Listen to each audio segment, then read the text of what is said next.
Do you have questions?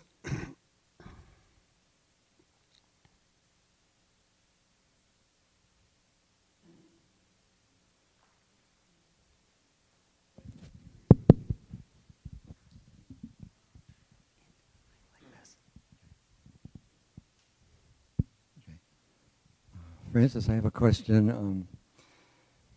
I'm wondering where grace, like, what decides when grace comes into our life and maybe shows us an awakening that we don't do on our own. It just comes from somewhere with grace. And where does grace come from? And why does it, at a particular time, there it is?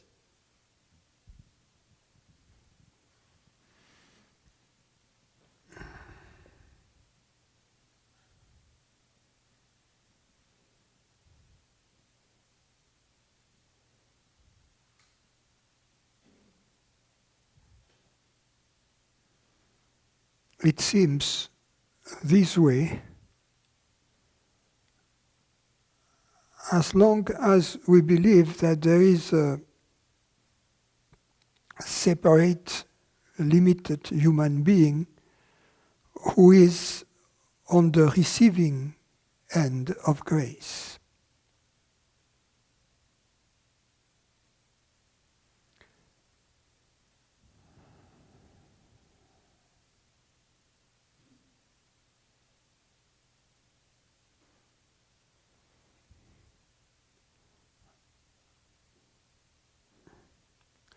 Somehow, as long as there is a giver of grace and a receiver of grace, we are out of grace.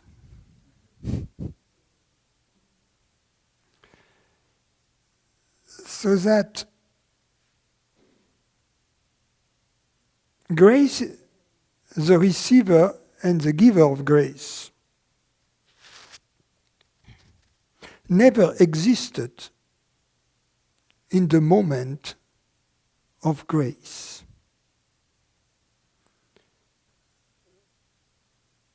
There are fake news created after the fact.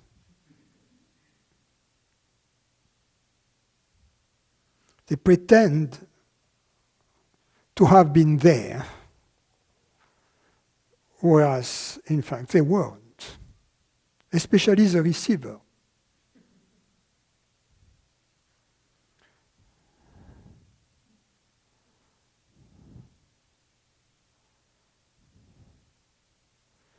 So the receiver and the giver are one, in fact, in the moment of grace. So the moment of grace is a moment when we forget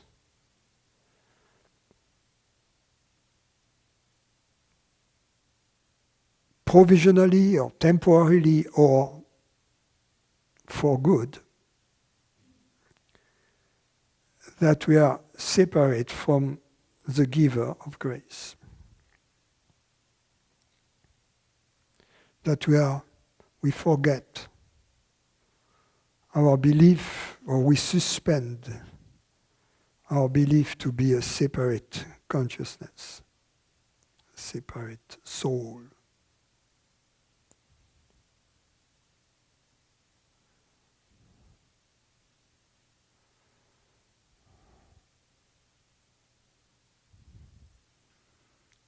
After the moment of grace,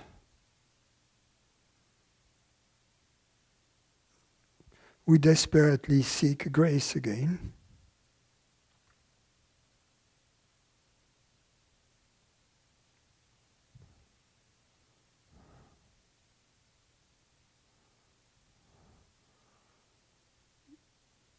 But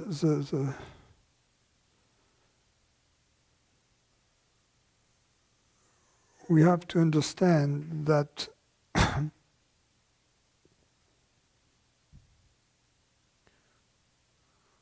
we are grace.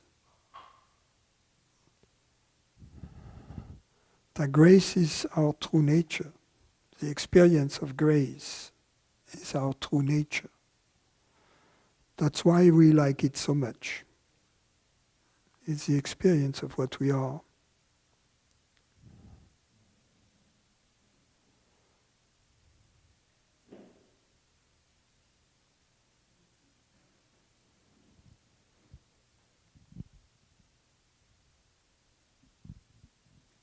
Francis, last week you answered a question I had about how to have trust in life. And you mentioned that there can be events in our lives from the past that hold us back. And I was reflecting on this, and a few years ago I had an illness for a really long time, a few years. And I feel that I want to let go of the fear about that, but I'm not quite sure how to do it. And I wonder if you have any suggestions on that. The fear of death. I guess. Well, in my feeling, it's a fear of what I was suffering at that time. That's what it feels like.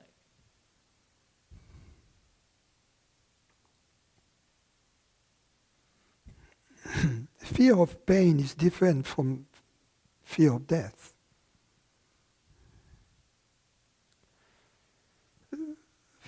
Fear of pain is natural. So we have to make a distinction between caution and fear. Caution is rational fear. What I call usually fear is irrational. So we don't say, I'm afraid of driving on the left side of the road. Right? I'm caution. I exercise caution. I drive on the right side. At least here. Not, of course, there are places up north and very cold and rainy. It's different.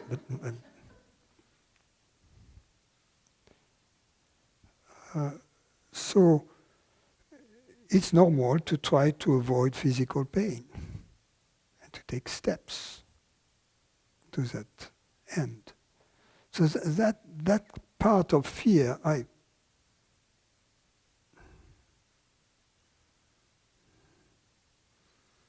call it caution. Irrational fear is something else. It's the fear of absolute disappearance. The fear of what's going to happen, regardless of physical pain or. And that's this aspect that we are dealing with here. And if we eliminate this irrational fear or existential fear, there is a huge burden which is removed from our life so that we can live our life to its fullest.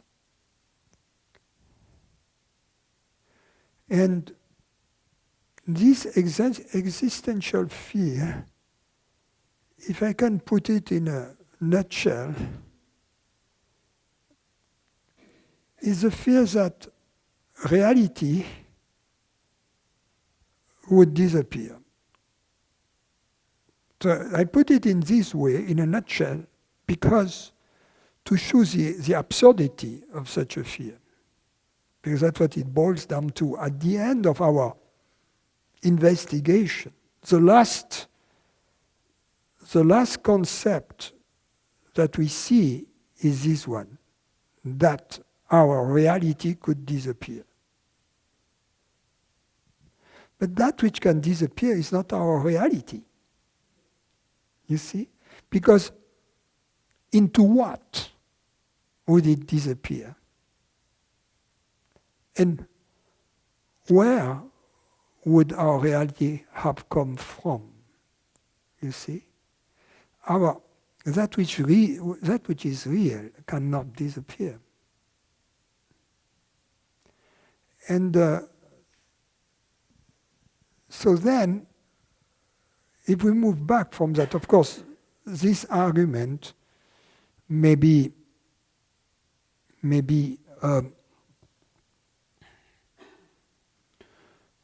too powerful, if you will, too concentrated to be digested. You see? But that's the final argument. That's the one, before the jury goes out to deliberate, that's the final shot, So that I was attempting. But before what we have to understand is that this entire business about irrational fear, at the end, will be reduced. We boil down to this fear that reality could disappear. So then, that our reality could disappear. Because we don't care very much about the reality of something else if our reality cannot disappear, right? Let's be frank about it. So, that our reality could disappear, you see. But then we have to see what is our real reality and our pseudo-reality. You see, we have to discriminate between the two. Because our pseudo-reality, we couldn't care less, really. You see what I mean? And what it boils down to really is that the reality that perceives these words in this moment, whatever this reality might be, because we call it I, that this reality could disappear.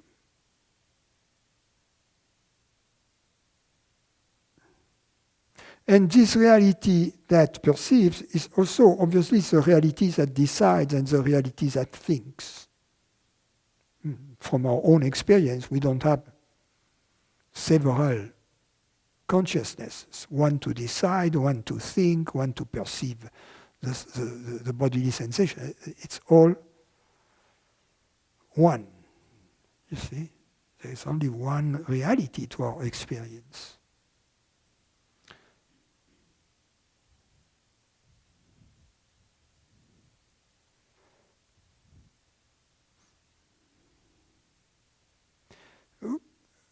So it boils down to this question of being or reality, that which is, never ceases to exist. Let me do some reading here, if I can find it.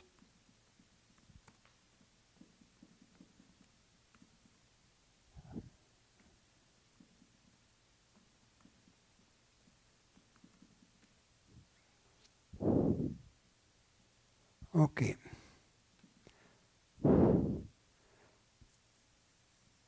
That's Parmenides' poem that I translated a long time ago. So you have to excuse my English, because it is not in this case my English. I did the translation from Greek into normal English, and my friend David, who is an Oxford graduate, translated it from normal English to Oxfordian English.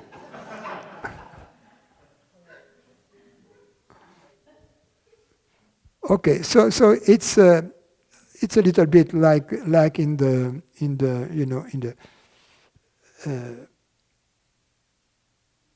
if you take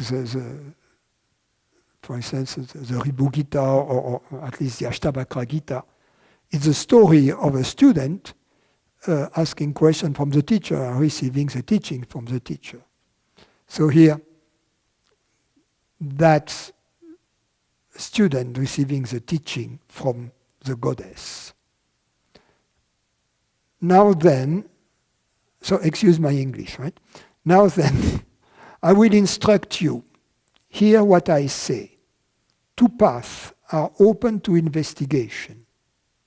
The first says, being is, and non-being is not.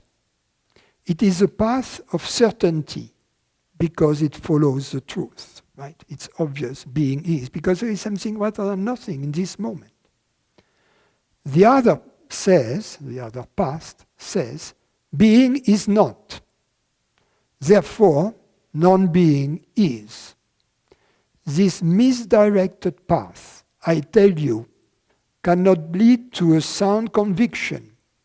For if this statement were true, it would not be possible for you to conceive of non-being, nor to name it. Right? If there is nothing, if there is no being, even the concept of non-being couldn't be formulated. Speaking and thinking necessarily arise from being, because being is and non-being is not. I invite you to reflect deeply on this point and to move away in your search from that other path, the path that says that non-being is.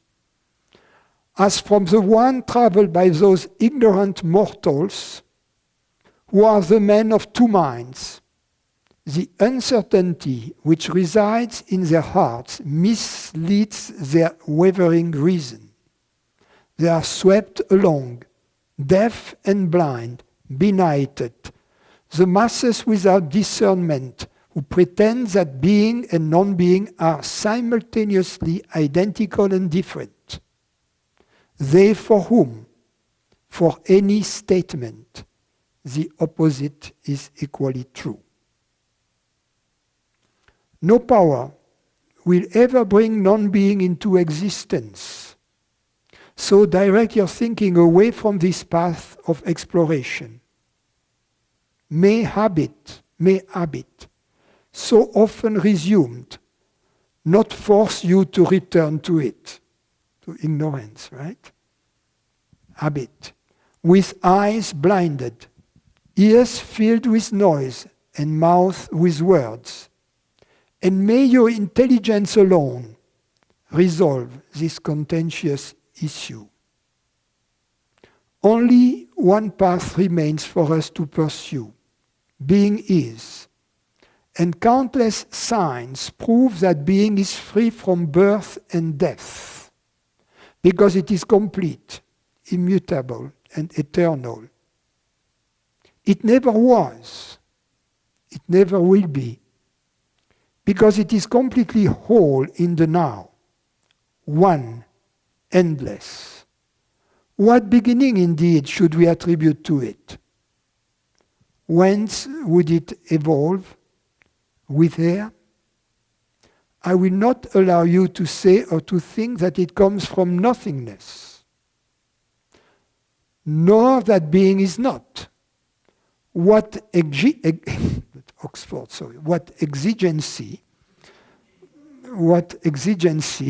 would have brought it forth, later or earlier, from non-being? Thus, it can only be absolutely or not at all. Our firm innermost conviction will never admit that something can spring forth from nothingness. In this way, the goddess of justice, forbidding birth and death, preserves without respite the existence of being. Whereas the question was to resolve whether being is or is not. We must therefore decide to abandon as false the second hypothesis, the path which can neither be thought nor formulated, and to hold to the first, which is the path of the truth. And that's almost text of from the Bhagavad Gita. How could what is one day cease to be? How could it have one day come to be? What is born is not. Neither was it to be born. Thus dies birth, and thus dies death. In other words, that's very powerful. What is born is not. Because a being was never born, right? Therefore, what is born is not. Neither was it to be born. It didn't exist before its birth. Thus dies birth and thus dies death, because there is nothing to be born and nothing to die.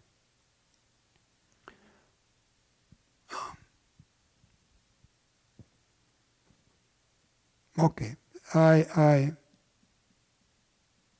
stop my reading here. I send you the link so that you can send it with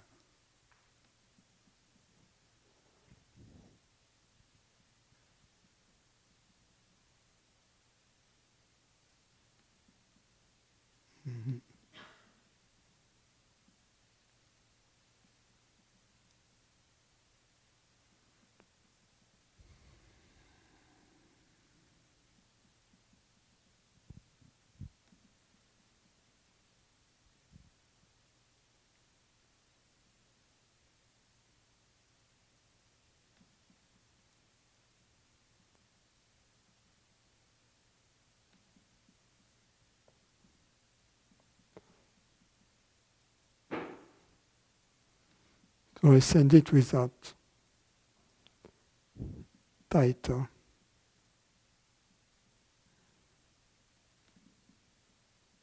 Okay, any questions here?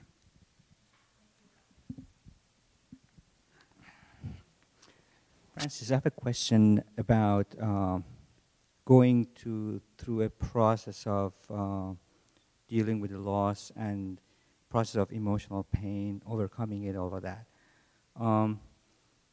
So a lot of people say in dealing with those feelings, painful feelings, you have to go through the feeling, right? And usually, I don't exactly know how they say it, but usually those feelings are tied to some stories. And as you're going through the feelings, it also feels like you're subscribing to that story. Yes. They kind of go together. And so then going through the feeling is almost like subscribing to a story that is not necessarily true. And it's just not clear to me going through how the process looks like. And at what point it's going to be a wasted energy or it's going to be something that is actually helping you. Okay, the grief is related to a sense of loss, right? Yeah. So actually, it's a sense of loss as well as your own childhood issues and sense of anger and abandonment and all kinds of stuff, that lack of self-love, all of that. Yeah, but when the grief, because that's the explanation for the grief, and it's a fake explanation. You see, when you okay, let's take an example. This girlfriend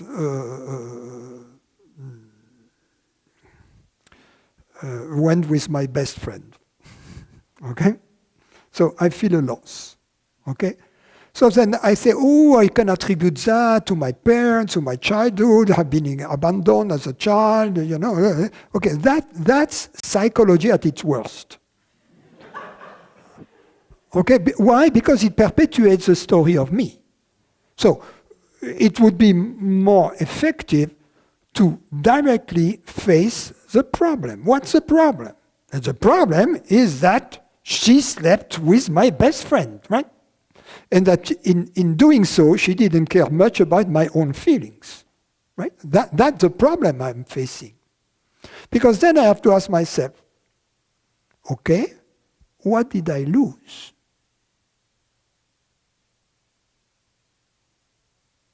What did I lose? You see, if he didn't care much about me, what did I lose? I would say, good riddance. You see what I mean in this case? Because I didn't lose anything. It's liberating. It's one burden less. You see? Okay, so in other words, the problem may be different. I took an example. It may be the loss of a loved one, right? But we have to understand also, what did I lose in this case? A loved one, very old, suffering, for instance, a mother or father, and there is an end to the life of the human body. And in a sense, often we are how can I say, relieved for them when it happens.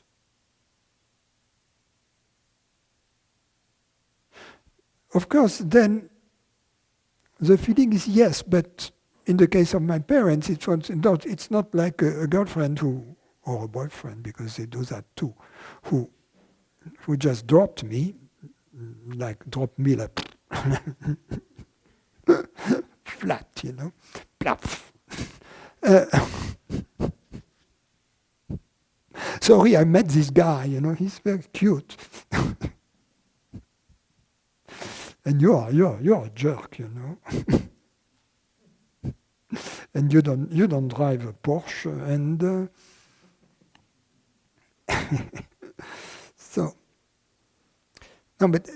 going back to a loved one, then the feeling is, I've lost the love. You see, but that's not true.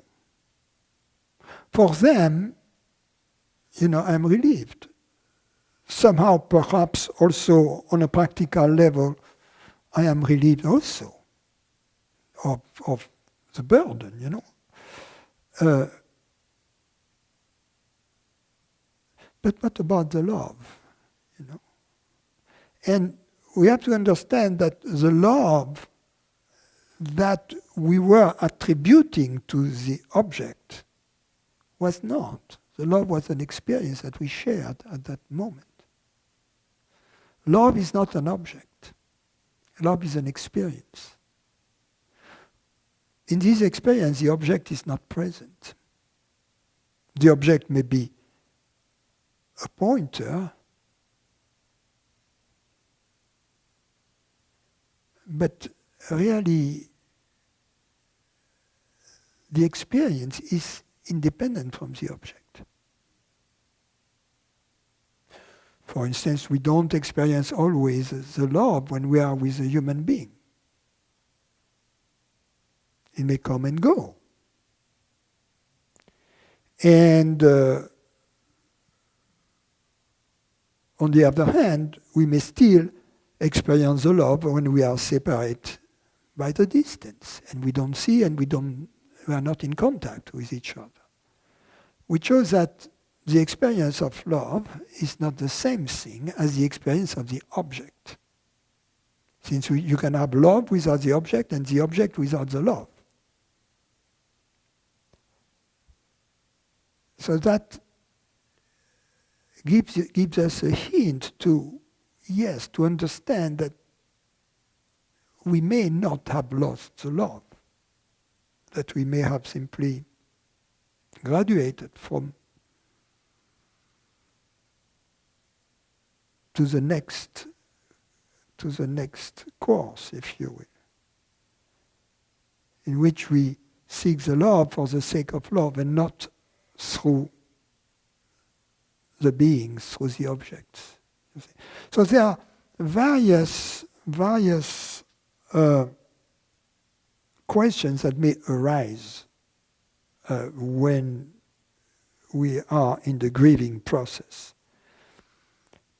But the main question I would suggest to come to grip with, without going into the past, into daddy, into all of that stuff, what I have lost. What have I lost? To be very precise.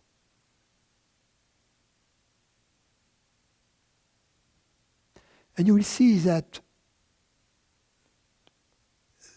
regarding that which truly matters, you haven't lost it. That's the fastest path, in my view, to recovery. Because you go back to that which you cannot lose. You see, that's your inner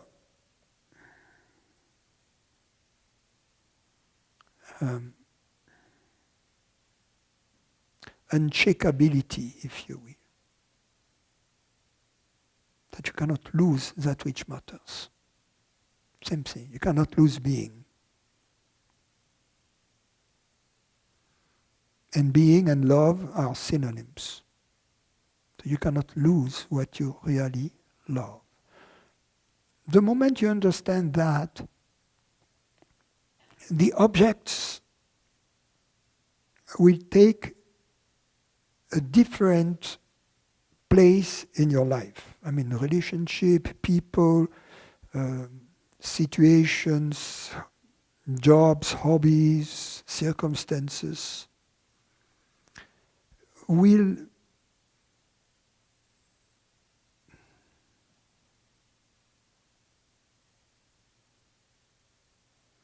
they are like the bubbles in the champagne. They are not really the booze in it.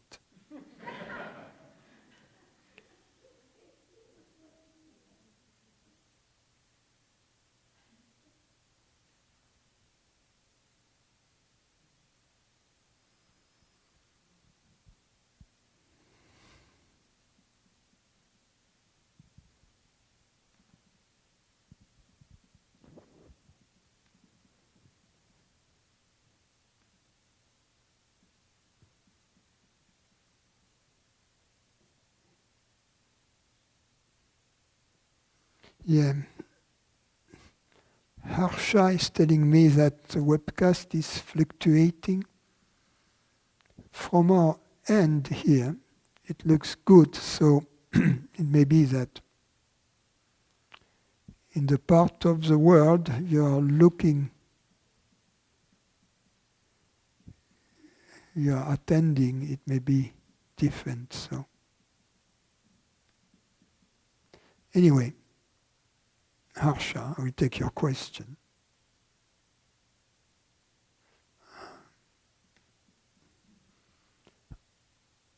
I had a doubt on the experiencing of consciousness in terms of what it is and not what it is not.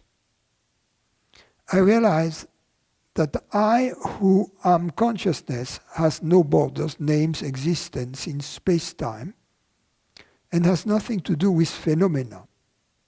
I come to a position of totally not knowing anything of myself or of what I perceive. All the above realizations happen in the context of what consciousness is not, but never realizing what it is. I've often heard you mention that the realization that consciousness is universal is what tips the balance from the side of ignorance to the side of light.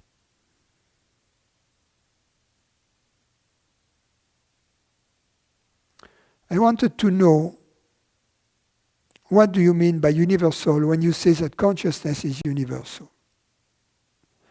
Do you mean this entire physical universe in space-time, the perceptions of all thoughts, sensations, and all of their origin, the I that perceives them, and that I am? Or do you mean something else?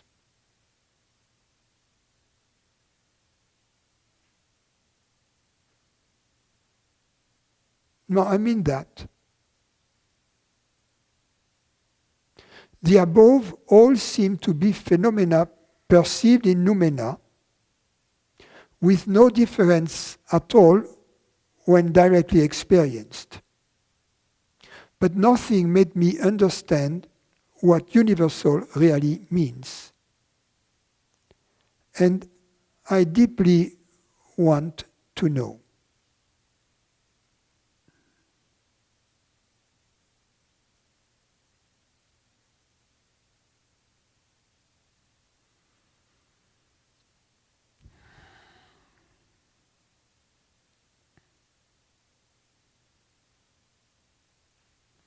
I use different words depending on where the question comes from. I could have used the word real instead. But usually I use the word universal for consciousness when I feel that the question comes from a vantage point according to which, for instance, consciousness would be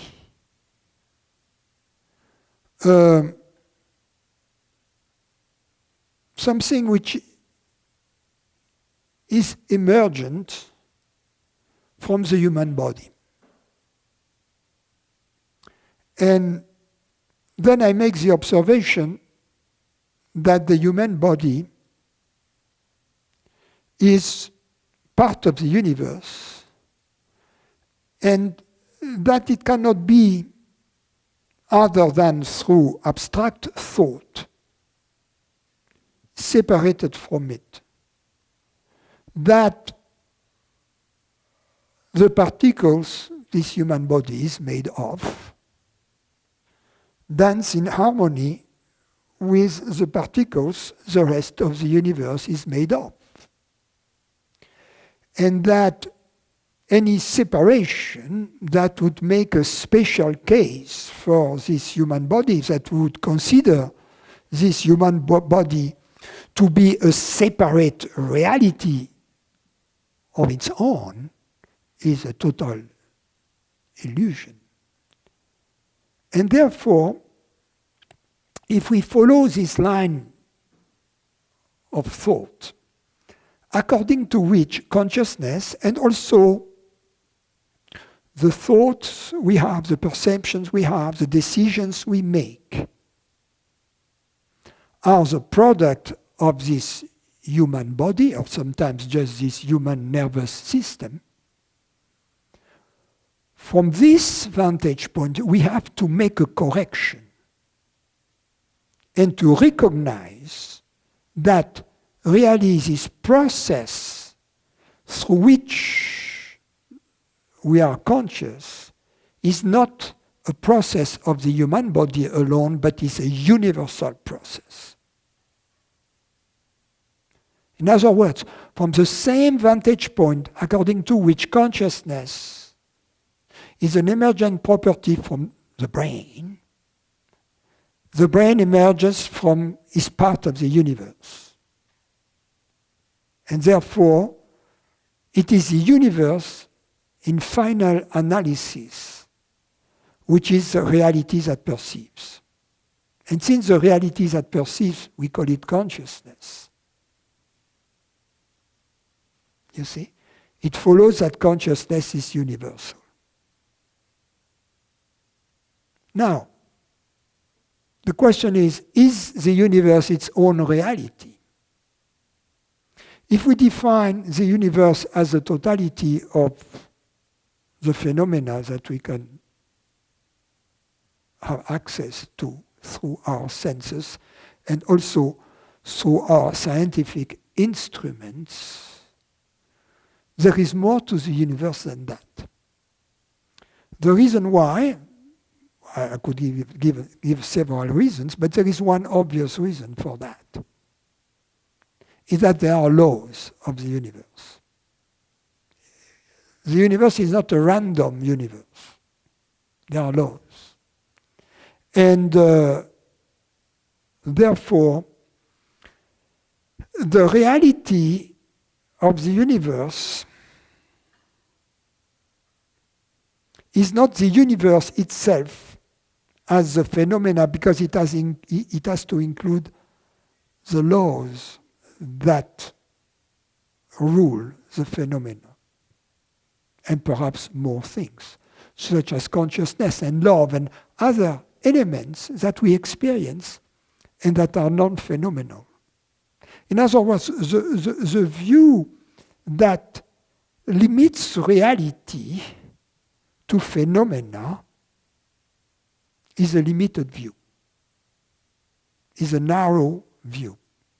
So reality, what I call reality, is bigger than the universe. And therefore, if consciousness is a reality that perceives, consciousness is in that sense bigger than the universe, in the same way as consciousness is bigger than any human mind. So the reality of our mind, which is made of perceptions and not made of tangible, physical element, and the reality of the universe, of the physical universe, are the same. I can call it consciousness, I can call it reality. At that point, the two are the same. Now, why do, although when I say consciousness is universal, it is still a limited view, as I have just tried to prove it or convince you. Why is it still important? It is still important for the following reason: that if consciousness is universal, then it is bigger than our humanity. At that moment, there is a liberating understanding that takes place. You see, the moment consciousness escapes, if you will, the prison of the human body.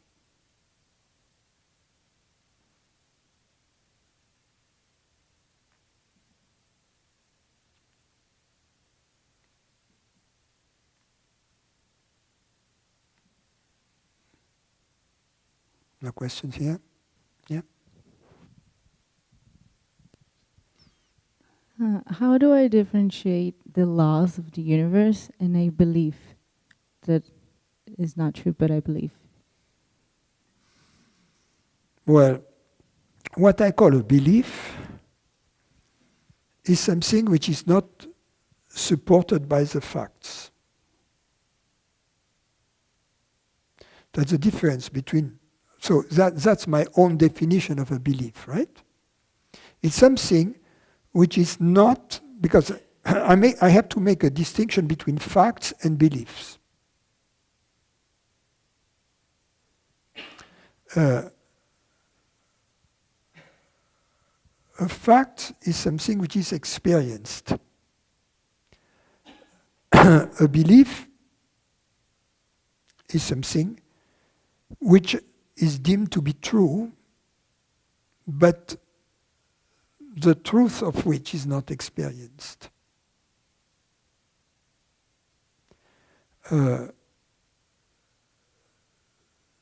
So that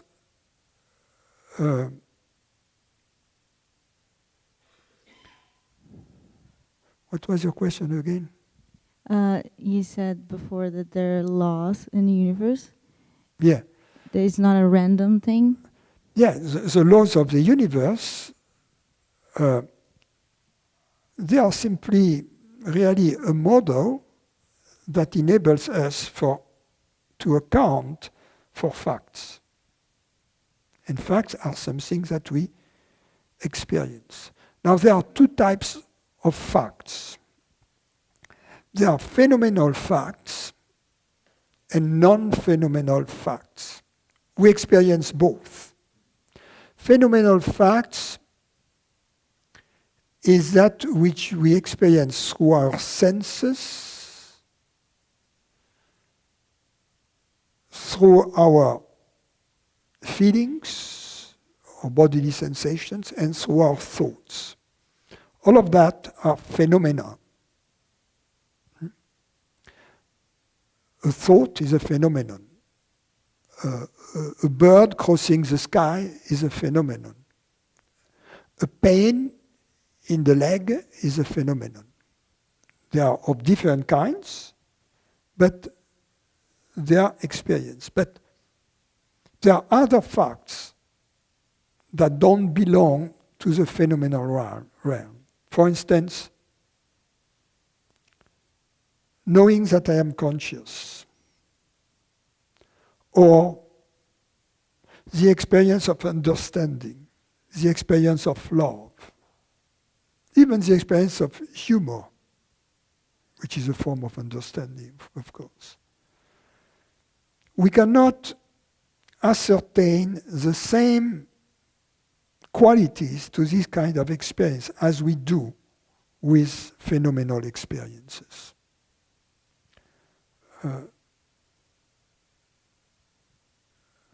So, going back to belief. A belief is something that I have not experienced. And the beliefs, they are of two kinds. There are beliefs that about things that I have not experienced, but for which, the veracity of which I have good reasons to believe. For instance, I don't know about gravitational waves. I cannot buy an instrument and the land it will require to conduct this experiment. But I trust, at least on this one, the scientific community, because I tend to trust the community of physicists. I'm not sure I trust other scientific communities, but at least the physicists, I tend to trust them. Of course, it's still a belief, but it's a belief which is rational.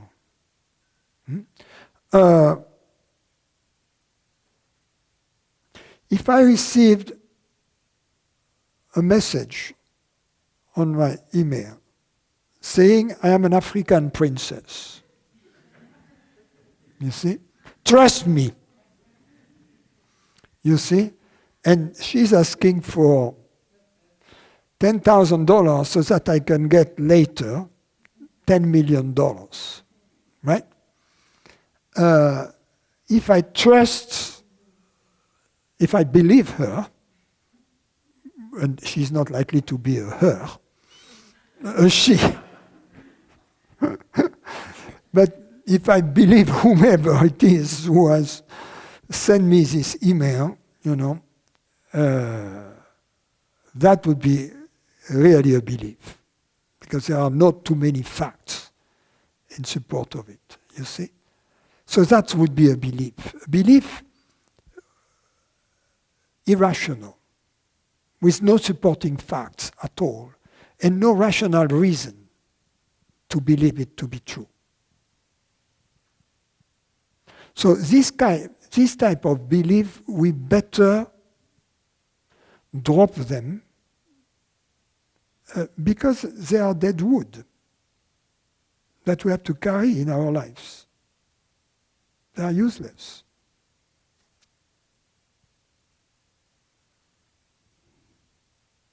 The problems, with religions is that they want us to carry a lot of dead wood. I mean, that Jesus was born of a virgin. What is the evidence? I mean, I have had a limited experience, only 3 children, right?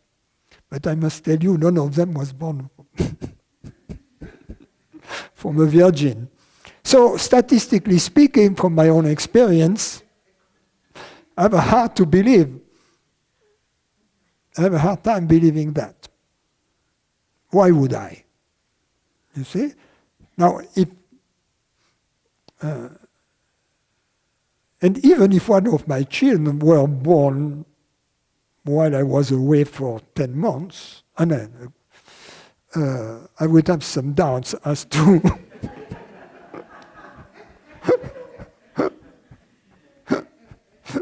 unless the mailman would have some divine qualities. But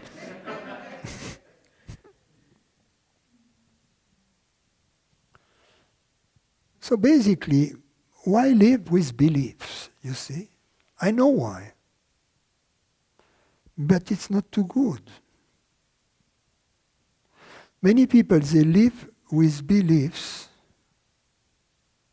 because they feel that without them, life would be meaningless and unbearable.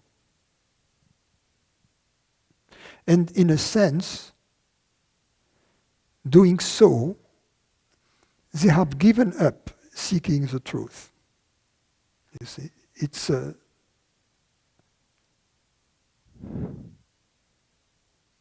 resignation to defeat.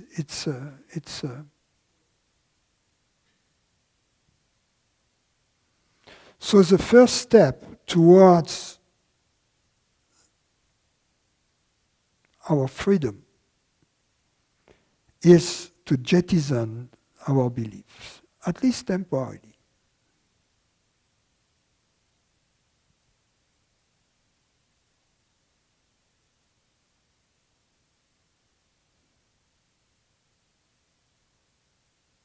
I'm not sure I've answered the question you had.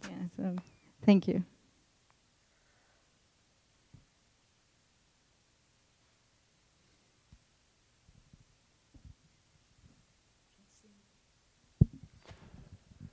Okay. Brendan. I remember when I graduated high school, my father, known for his dry, deadpan delivery, I think he has inherited some from his dad. Must be in the genes. Anyway, my father, known for his dry, deadpan delivery, said to me, "Well, son, you have now lived the best days of your life. It's all downhill from here." "Gee, thanks, Dad," I replied with a chuckle. Though he was being humorous, he wasn't always the most uplifting person, I guess, in his own way. He was trying to prepare me mentally for the bumps and difficulties that are part of life. I'm now about the same age my father was when he said those words to me. And even though I may not lead a perfect life, and will always have difficulties and challenges, I can truly say that these are the best days of my life. He said, "Thank you to you and the teaching. I'm so much more open to life, experiencing joy and beauty, meeting so many new beautiful friends to share and celebrate together." Okay, end of commercial. Now here is a question. Can you please speak about openness as it relates to experiencing truth? What does it mean to be open? Is it the same as relaxation? And what can we do to facilitate being more open?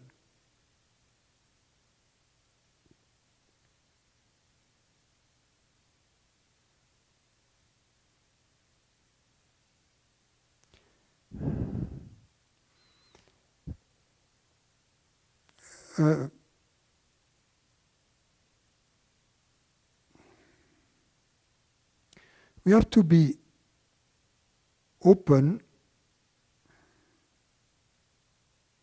in all dimensions, or we have to be open to all dimensions of our experience. So the our experience is mostly, is in fact four-dimensional. But not all dimensions are the same. It's like space-time. We have 3 dimensions of space and 1 dimension of time.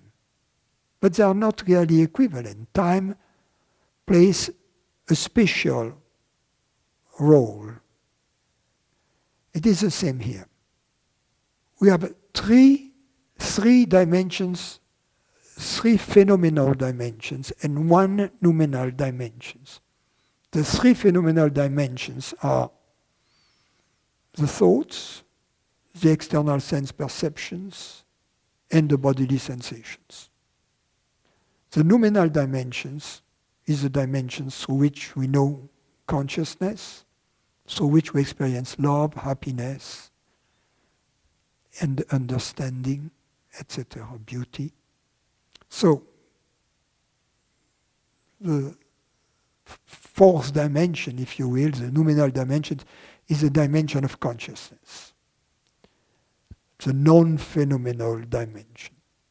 So, when I say we have to be open to all dimensions, it relates to, in fact, how to be open to the 4th dimension, to the dimension of consciousness. And the prerequisite for this openness, strangely enough, is to be open to the 3 other dimensions. Why? Because we don't really know through the mind, the direction that leads to the consciousness dimension. The mind doesn't know. So through the mind, we only have access to the 3 dimensions. But the beauty is that we don't need to be open to the 4th dimension. The beauty is that that this 4th dimension is always open. And that all that needs to be done to realize, to experience the openness of the 4th dimension is to be open to the 3 dimensions of phenomenal experience. That's the beauty of it. So, let's take now the 3 dimensions. First, the thoughts, which is also usually construed as the mind in a limited acception of the word mind. To be open-minded. And that relates to the previous question. We are open-minded when we are truly free from belief. In other words, when we don't pretend to have answers to questions for which we don't really have answers. So it's a question of humility, in a sense, not to pretend to have answers to questions for which we don't have real answers. And when we don't have the answers, we are in not knowing, meaning we are open to the answer. It doesn't mean naivety. It doesn't mean we are going to accept any ready-made answer as being the revealed truth. No. We are going to listen to the answer, trust it, but verify it, accept or reject it in our openness. So the openness doesn't mean here that we have to accept everything, but it means to be not knowing and to be open. So to be open-minded. And then The other two dimensions that relates to what we experience within the body, physically, and without the body. Within the body through our inner sense, inner feelings. Without, through our senses, perception, through our sense perceptions. They are together. So, to be open-bodied would mean to welcome within the space which is without, and to allow the sensations and the perceptions to evolve freely in this unified space. No distinction between within and without, it is the same space. And in this space, to liberate the sense perceptions and the bodily sensations that arise. So then, we can say that we are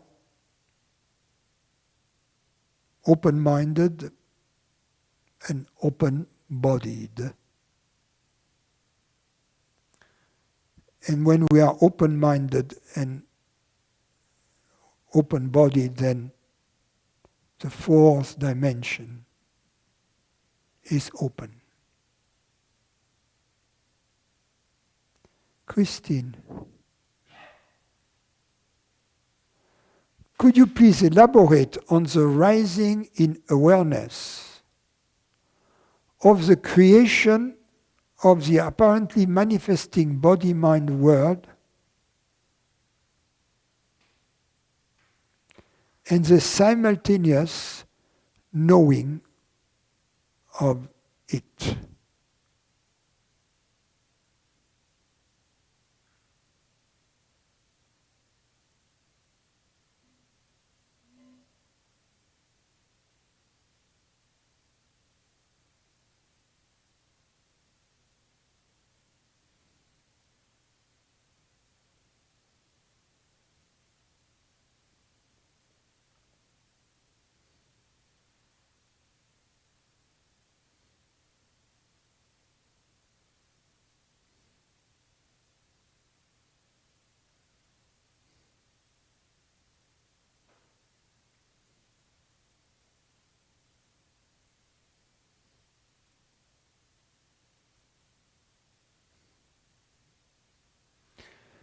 The first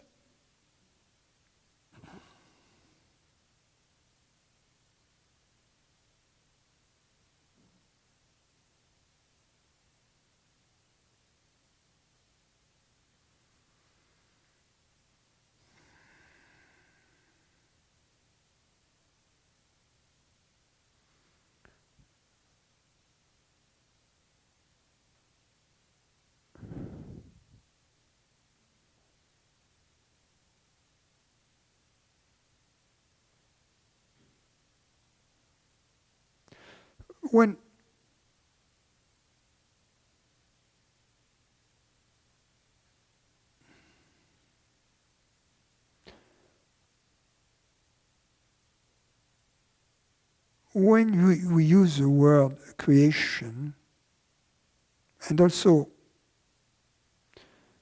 the word simultaneous,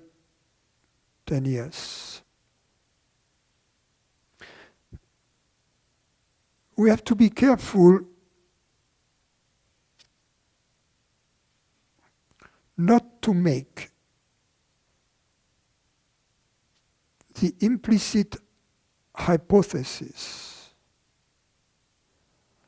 of the pre-existence of time.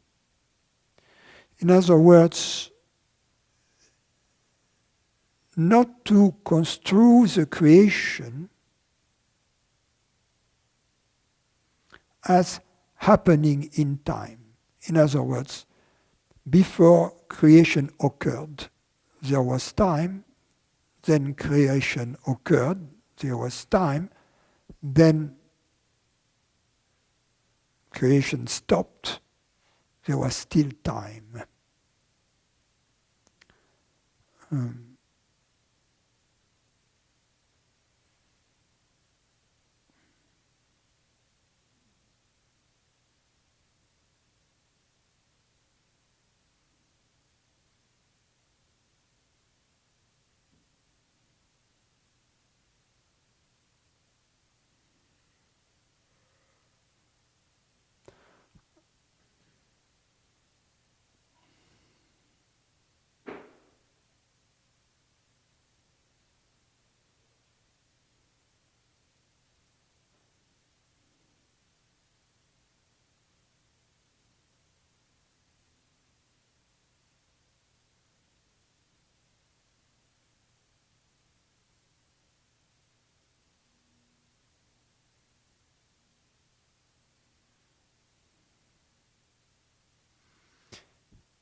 In a sense, time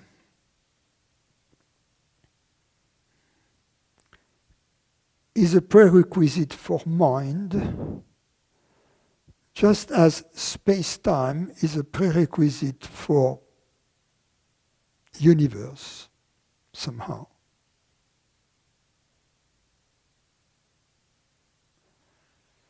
But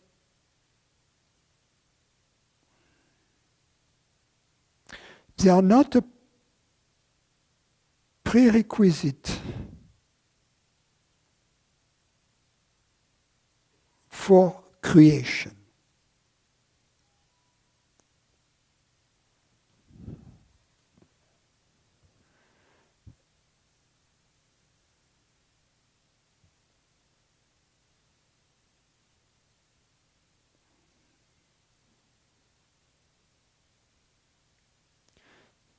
So space-time and mind are created directly from a place of perfect simultaneity, as you say, meaning, or eternity, meaning in which, where there is no time.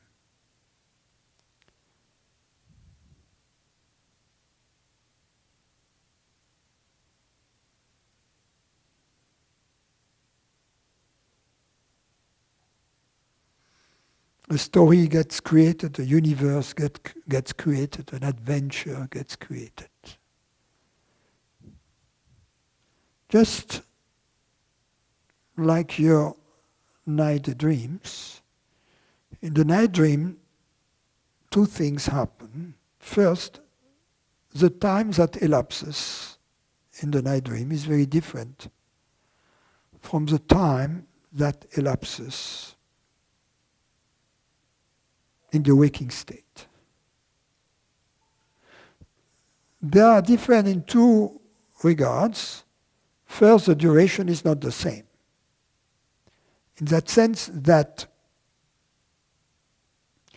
you wake up after having dozed off for 2 minutes and you realize that in the dream a year had elapsed. But there is something else. Is that the order of events in the night dream, which is this time seen as a succession of events in a certain order,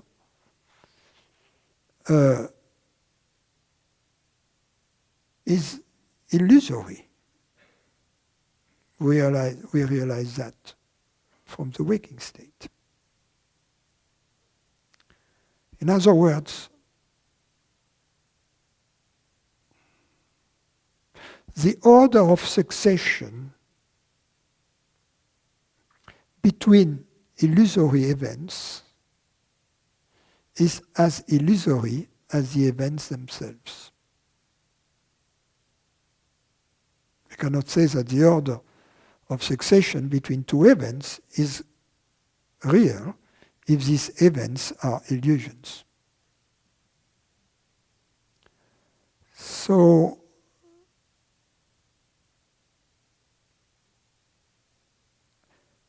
the other thing that takes place in the dream, which is similar, which gives us a hint, is that in the dream,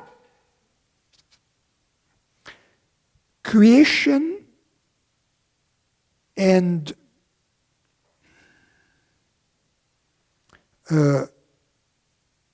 perception are simultaneous.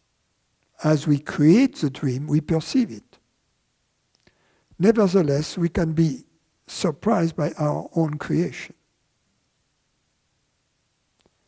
It is the same here. For this dream, waking dream, to be effective, we have to be surprised by the events. We have to forget that we create them. Otherwise, there wouldn't be any fun. If you know that you are creating it, there is no fun. So we have to, as we create, we have to forget that we create. Now, the distinction there is between ignorance and wisdom. In both cases, as we create, we forget that we create. The difference is that in wisdom, although we forget that we create, we know that we are creating. Whereas in ignorance, we believe we are not creating. So there are, regarding the cosmic dream, the universal dream, there are three positions we can have. One of them is ignorance, and the other two are part of wisdom. In ignorance, we believe that we don't create. We experience the dream, but we believe that we are not creating it. The other position is we experience the dream. We don't know whether we are creating it or not, but we are open to it. And the third position, as we experience it, we know we are creating it. We know it is our dream. If we are truly in the position number 2, it will naturally evolve to number 3.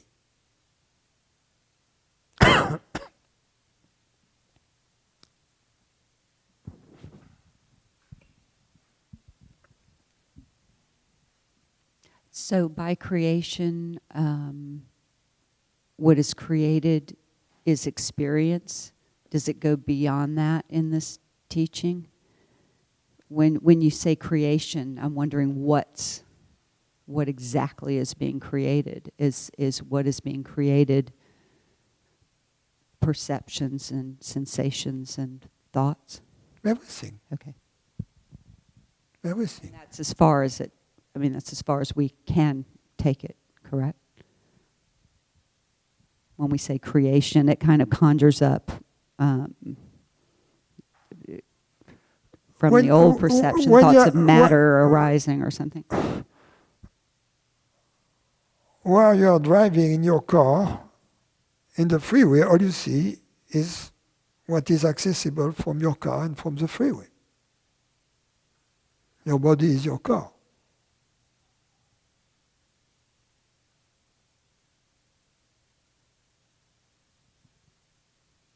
I'm not sure I'm following. Sorry. You say, is that all? I say, that's all you can see from your vehicle. Right. Yes. Right. So we can't take it further than that. No, with any surety. If your vehicle were a plane, you could see a bigger landscape. Right, right.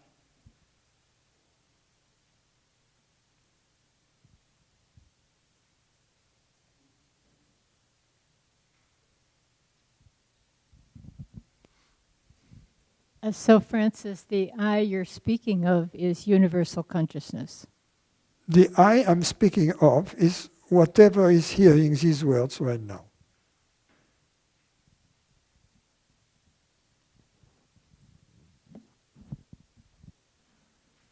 The reality which hears the words.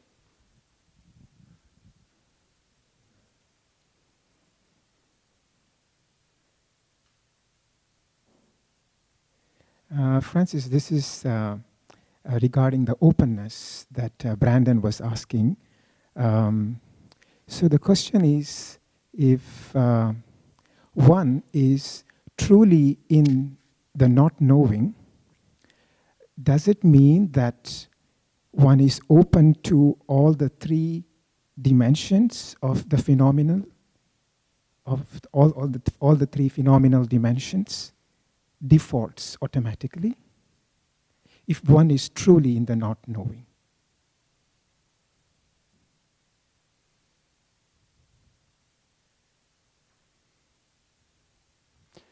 Yeah, because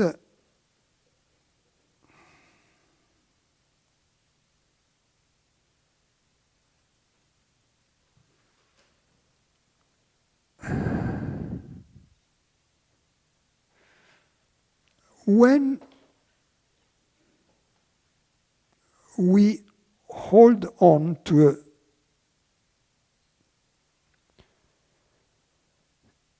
I would call it a gratuitous belief, by which I mean a belief which has no foundation in experience, right? Which is purely gratuitous in that sense.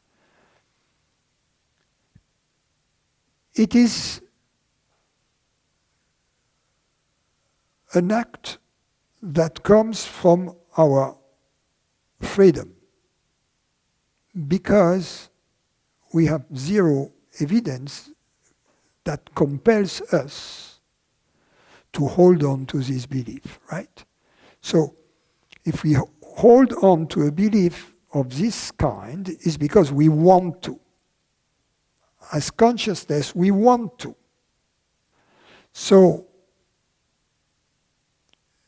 we are, by doing so, unknowingly using our universal power.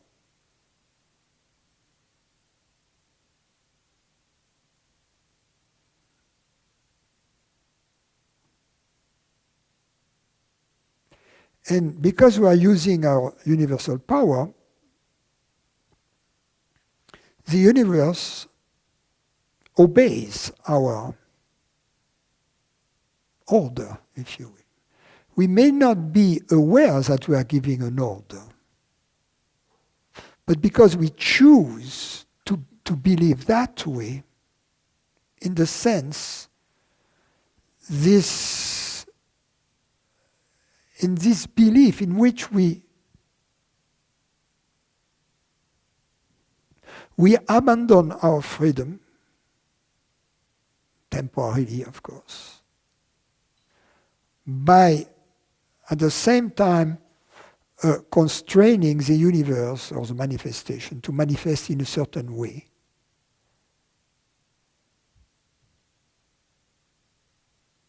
To conform to this belief. So, in that sense, what we believe is effective in the sense it has an effect on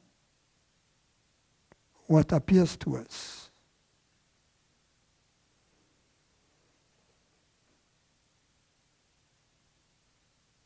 It is a very intelligent universe. And the manifestation, in fact, takes into account all of these individual beliefs. You see what I mean? So when you say when one is in the not knowing, what you mean is one is free from all beliefs. Yes. When we are in not knowing, we allow for reality to manifest the way it is. You see what I mean? Because then we don't superimpose any special requirements onto it. Now, because it's an infinitely intelligent reality, to us it will appear as it is. To others who have superimposed belief, it will appear as they want it to appear, which is different. You're following me? And it's that's why I was saying that it's a very intelligent process that takes into account all of these wishes, in a sense. That's why often people say, there is wisdom when you say, be careful what you wish, right? But sometimes this intelligence forgets that it has this freedom. It forgets. Is it possible that we can forget that we have this freedom, this choice, to be free of beliefs? And there is a forgetfulness of some sort for some time. Well, once we have to understand that the forgetting of a belief is similar to the forgetting of a checked preference in our application. After a while, you say, gee, this application is not working the way it used to. You see? And then it comes to us, let's look at the preferences. Yes, I remember I checked that one, and now it has messed up the entire thing. Because once we adopt a belief, it stays with us unless we uncheck it.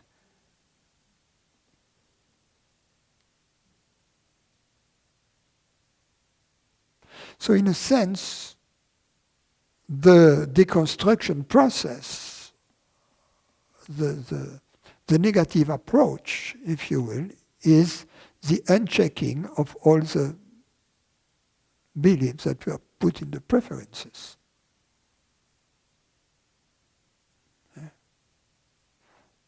I want God to be a man. I want God to be a woman. I want God to be an elephant.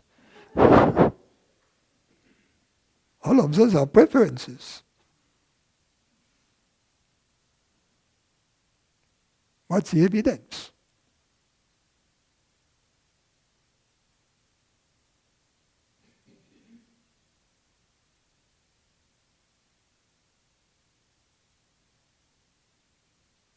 So when we are born, after we are born, as we grow, these preferences, the default, it looks like as if this already been checked for us, and we have to come here to uncheck it.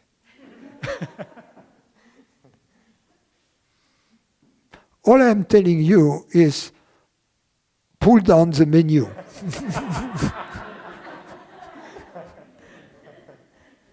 That's easy, yes. Thanks.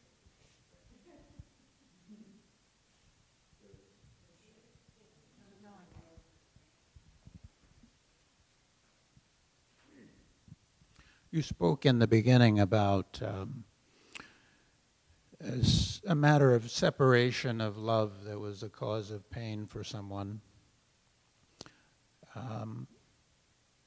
And one of your cohorts, Pierre Chardin, has a quote. Pierre Teilhard Chardin, the French philosopher, Jesuit, the French Jesuit philosopher, Chardin. Teilhard de Chardin, yeah. Thank you. I thought that's what I said, but you know. That's American. He had an interesting quote I liked about love. He said the presence or the absence of love is the cause of all of the beauties and the horrors in our world. The absence or the presence of love. But if love is everywhere, like other philosophers agree that it's like the air that we breathe, we just don't know that.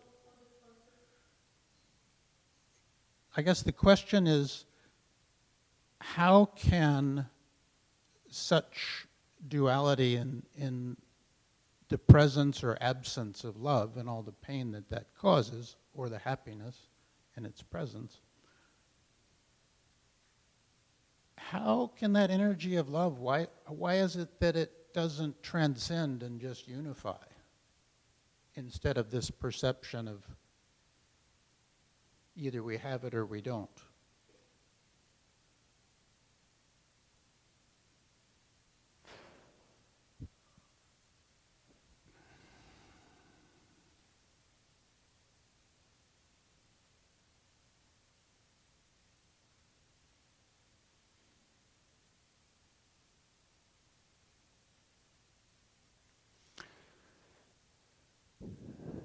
We would have first to, in order to be certain that we are not talking about apples and oranges,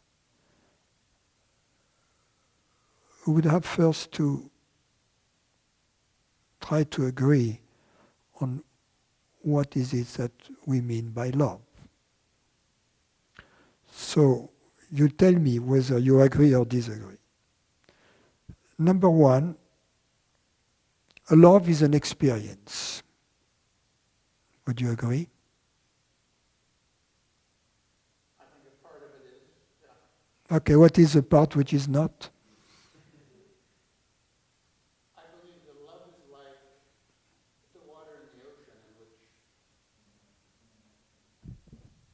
in which... No, please be seated, but just speak in the mic. I don't want you to... I think that love is an omniscient energy, and that the experience of it, like you're talking about, is one slice of it.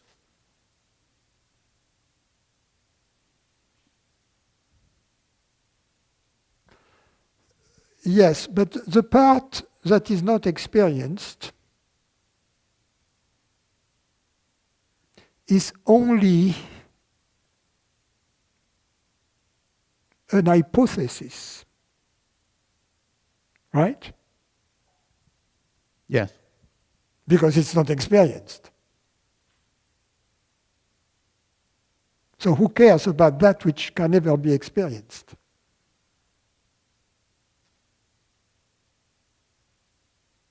Because I can make all kinds of fancy hypotheses about the origin of love, like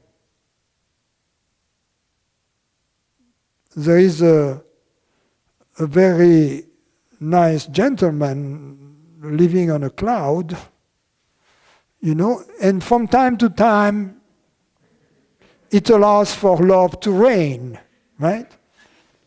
And from time to time, no, there is a drought. And from time to time, it's hail and big 2x4, like the of ice falling on your... But this old gentleman with a long white beard sitting on his cloud, I've never seen him. You see what I mean? So it's a very gratuitous hypothesis. And it ties to what I was saying before about beliefs. It really is of the kind of belief, it belongs to the kind of belief that are dead wood. So for the time being, whether there is such an old gentleman or not, let's try to limit ourselves to what we know, to what we experience. And I cannot address, if I speak of love, that which you and I have experienced. So do you think it's more than a construct of consciousness? What I think is not very important. What is important is what I experience. That's my point. The concept of love is almost irrelevant. We use concepts to communicate, right? But the concepts have to be adequate so that they can point to the experience of love. So if we limit our conversation to love as an experience, because that's the only thing we can really talk about. The rest is assumptions, hypotheses that cannot be verified, so who cares? Love as an experience seems to be, for instance, an experience which is shared by two human beings or two sentient beings, because it can be between a dog and his master. But it can be also love for the creation as a whole, feeling the love for the birds, for the mountains, for the sky, for the sunset, for the sunrise, for the air, for the temperature, not yesterday. You see, but it's an experience that in which, and that's a description of my experience, in which the separation seems to vanish. For instance, between two human beings, in which they experience something which at the same time is bigger than each of them, but at the same time also is very much each of them.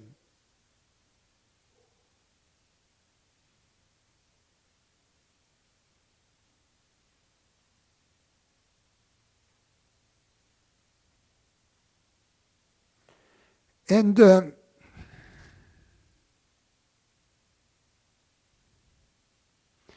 is something magical about love, which is this. Is that it is an experience which is not necessarily transmitted between two human beings. It is more like, let me give you an example. We watch a beautiful movie. And in this movie, there is a scene, there is a moment of love. Touched. You are following me? We feel it. So now, what is it? We feel the experience of love, but there is no human being there, right? There is just a flat screen and Netflix. Right? Which shows that the same experience that we could have and that we have experienced, I don't know, with our mother, our parents, our children, our lovers, whatever, we experience it also without an object. You see? Which shows, when I said love is an experience, it is more than that. It's an experience which is not really related to the object, to the other being. You see? Because when you watch this movie, it would be wrong to say, we love the movie. Because perhaps the next moment the movie turns out into a stupid Hollywood thing, with a climax, a happy ending, etc. Who cares? But in this moment, nevertheless, the screenwriter, had this beautiful idea, or the acting was beautiful, and we are touched. So the love is not obviously in the movie because we don't like the movie. We don't really. But so the love was in us, you see. In a sense, we are the love. So our connections, with human beings, for instance, are simply opportunities to experience the love within each of us, which is what we have in common, you see. And also sometimes with the birds, with the landscape, with the earth, or with a movie, or with a work of art, a music. And also,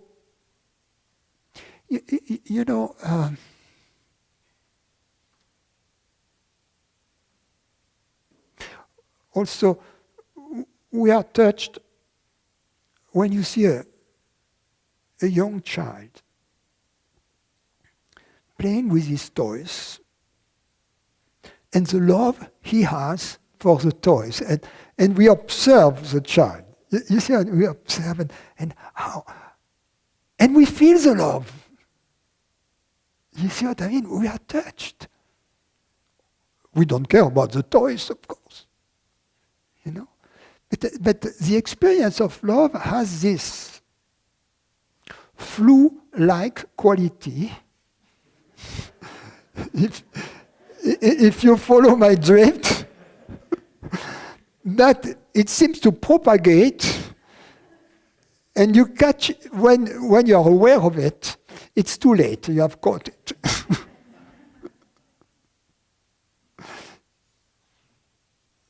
So,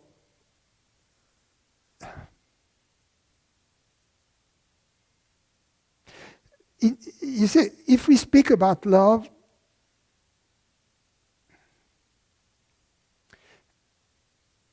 it's very difficult to be loving when we speak about love. Because then we go into concepts of love. You see, and we become dry. You see what I mean?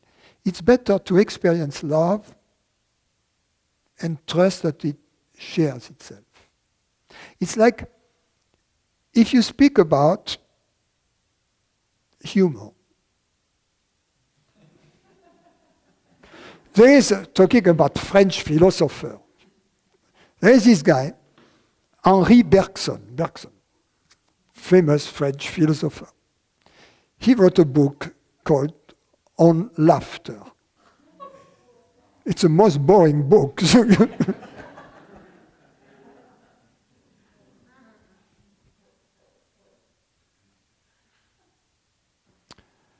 Well, I'm sorry for not answering your question. I'm not sure I did can. Fine, thank you. I got the point very much so. But backing up just a notch, you said that the process of talking about it versus experiencing it, I understand some of that. But if, in the case of a woman who I want to experience that with, if I don't talk about it significantly before I try to have that experience, you see what I'm saying? I didn't get it. If I don't talk about it before I try to have that experience with the woman. Well, it takes both. I think it takes both. Let me tell you something. In France, we don't talk about it.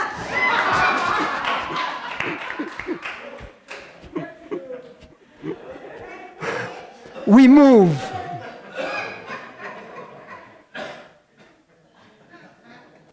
But you have to be careful, right? You have to move while being politically correct, right? So you have to be careful. It's like when you go You know, when you try to go swimming on the ocean here, it's very cold. So you put first the big toe in it. Then if the ocean says yes,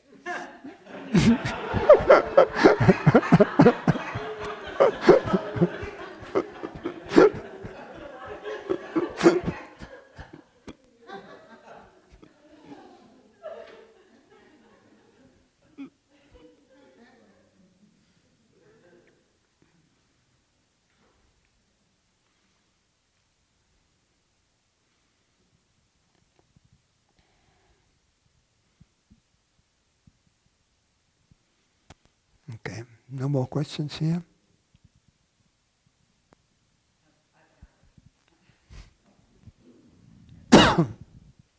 And then, speaking of love as a quality of consciousness, can we say that it's experienced phenomenally and noumenally? And maybe that's what he was pointing towards, is the noumenal. Can we say that it's prior to all form? As a quality of consciousness, love is prior to form. The experience of love is the experience of consciousness.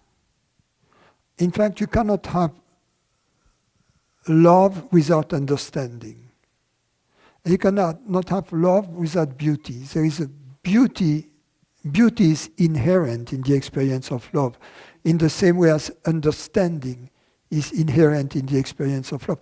We know that. We know that when we experience love, we understand something very deep, but there is understanding present.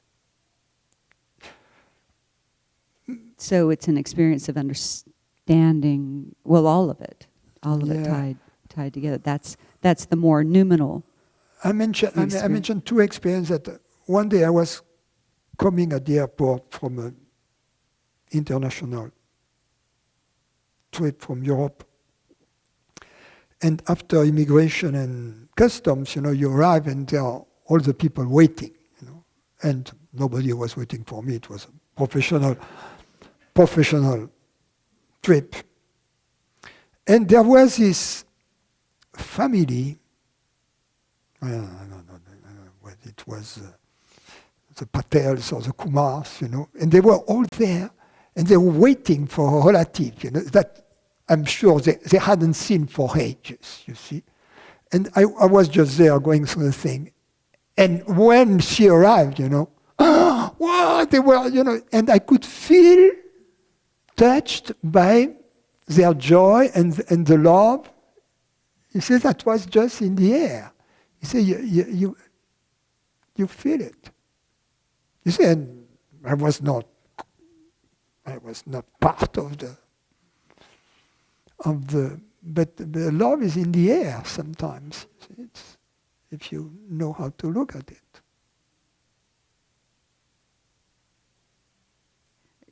My teacher told me also that he had a similar experience. He was in the south of Spain traveling, and at the time Spain was like a third world country, and there were two children, very, very young. One of them was like 4 and the other one 3, and they were like 5 and 3. And the older one took a handkerchief of her pocket and just put it on the nose of the little brother who was being inconvenienced. And my teacher felt, there was so much love, in this moment, in this. Natural too. Yeah.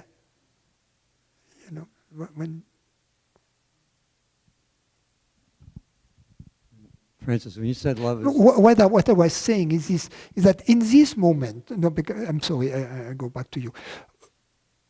What I was trying to explain is that when we experience love, there is always an element of understanding present. We cannot define it. You see what I mean? But in this experience, we understand something very deep. We cannot necessarily formulate it, and it's useless. It's like explaining a joke. You see, who wants to explain a joke? You see, that's what he meant with a joke. Oh, yes, oh, thank you.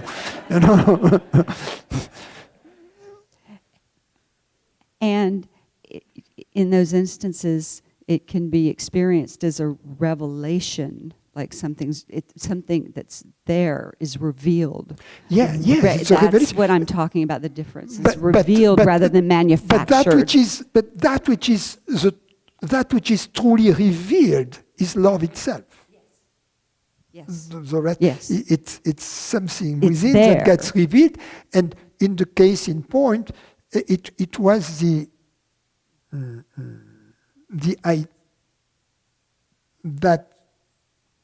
that love and understanding were the same thing. You see, you see the identity of love and understanding. That they are identical. That they are one. Enmeshed.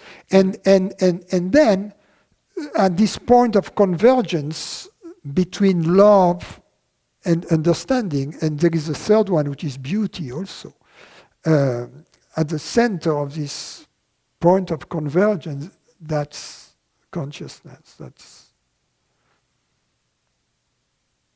To know itself is that. yeah, we know ourselves. Real quick, when you said love was in the air, was it? That's just an expression. Like love the really wasn't in the air. like the flu virus. Or like our eyes saw a situation which the filter of our mind opened up, and the love that was already within us is what we experienced. Yeah, it's the same thing. The flu virus is in the air, and the filter in my nose open up, and I catch it.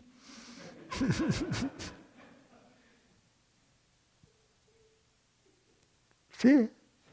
He likes my answer.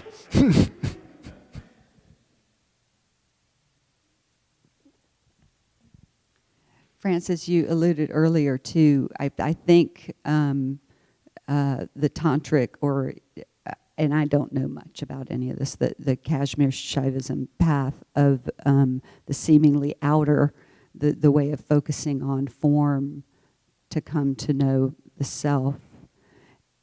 And then there's the inward path, which would be more the direct path of knowing yourself as yourself. Alone, is that, and there was just this flash of, since there's no outer, that's why the Kashmir Shaivism or the Tantra works. It's only awareness. There's only awareness, knowing itself. As that is, am I getting this? I'm not getting your question. Yeah, I don't know if there is a question. Maybe I just wanted to witness while I worked that out. But I also, am I saying anything that's out of line? I cannot say because I didn't understand the question, so I cannot know whether it's kosher or not. I'll see if something gels and come back in September.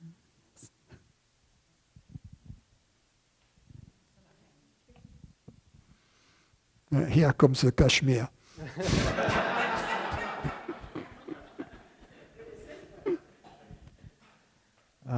Francis, I had a couple of clarifications around earlier speaking of dream and the waking state.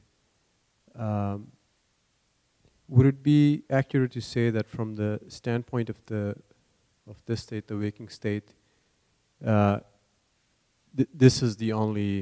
this feels real, but from the standpoint of the dream state, when we're in there, it's equally real. It's almost the waking state. When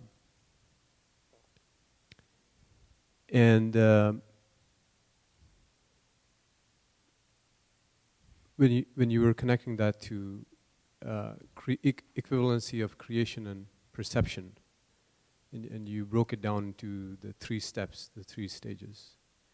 Could you say something about how does one move from the first or the second to the third? Is that through direct experience or through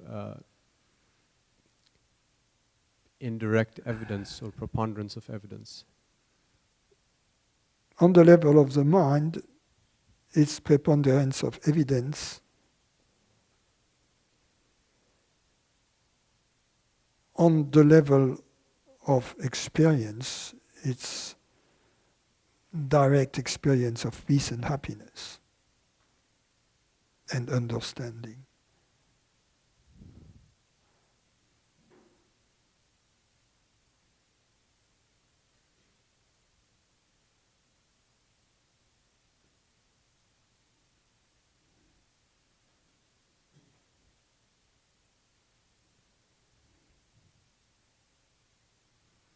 But the transition is very natural, spontaneous. We don't need to do anything.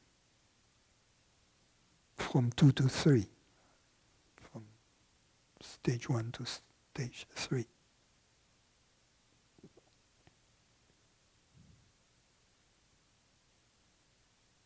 I think one of the things I wanted to check with you is that over time I noticed that the quality of or attention to dream and sleep has changed. Every now and then I do experience, on a rare occasion, a lucid dream where that boundary of creation and perception, or the connection seems more apparent. And in deep sleep, this is something I'm not 100% about, but it almost seems like sleep is seen itself. It's happened very rarely, and I think you might have answered that, but one of the things I was going to ask is, I've had this desire to replicate it or to experience it again. We don't remember deep sleep because there is nothing which is memorable there. Objectively. But the awareness is the only thing that of which we have the remembrance, which is not a recollection. We have to make a distinction. Recollection would apply to phenomena, objects, perceptions, thoughts. Remembrance would apply to consciousness.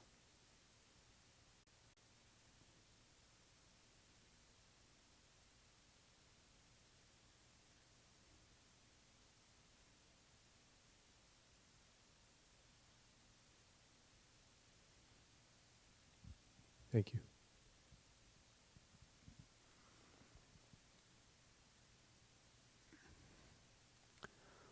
Okay. I'm going to answer one question from Tom.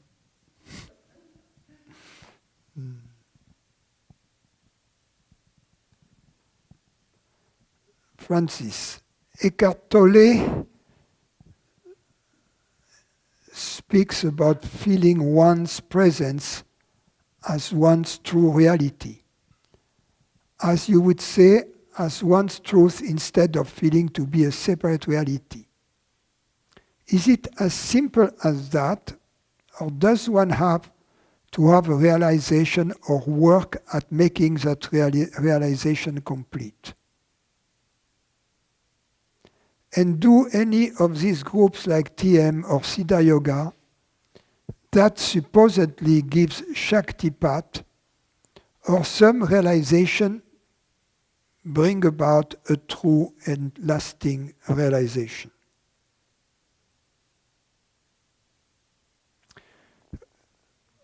That which brings a true and lasting realization is your own understanding, your own experience as a result of your own investigation and of your own experimentation.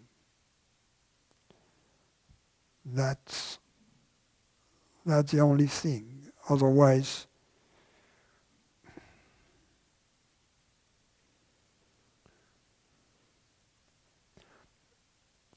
you cannot go to the truth by proxy.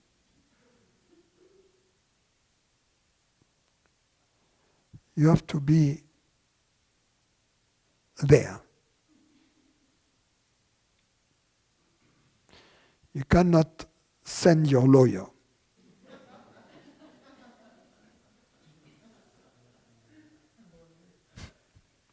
I hope there is no lawyer here. Okay, thank you.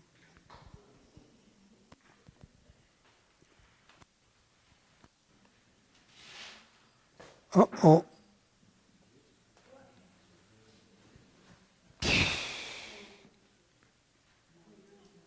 Okay, we have to send the...